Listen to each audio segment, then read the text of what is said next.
You want to learn that super loud fingerless wolf whistle that you can hear over the applause of a stadium? I know how to teach it to you. That one. I can do it a lot louder, but I don't want to be loud over your speaker. There are plenty of tips and tricks to try to figure out how to do this whistle. This is a very important one. If you haven't seen my other videos on this, go check out my page. I have a lot more stuff and you'll get more context to what I'm talking about. This trick is simply an exercise to get your tongue strong enough to do this whistle. You need your tongue to be strong enough because you use the tip of your tongue to compress the airflow coming out of your mouth, and it's kind of like pushing back against the air, which really constricts it and enables you to do the whistle. So the way this strengthens your tongue is by, let me back up.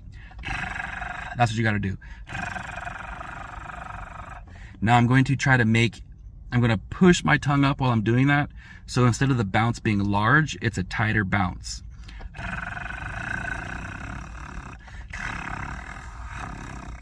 Try to get that bounce really tight, focusing it on the tip of your tongue. Now, you're going to do that to failure.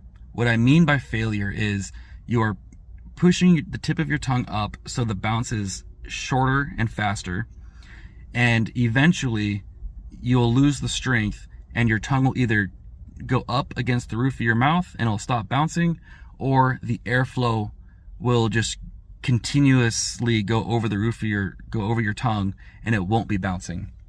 If the air is going over your tongue, try to push your tongue up against that airflow and close it off. This is developing the strength.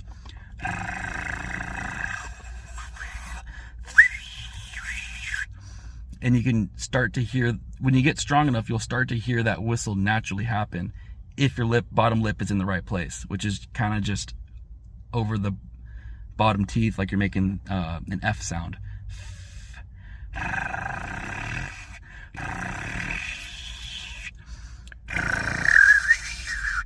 So when you start to hear that whistle, you're like, oh, that's it.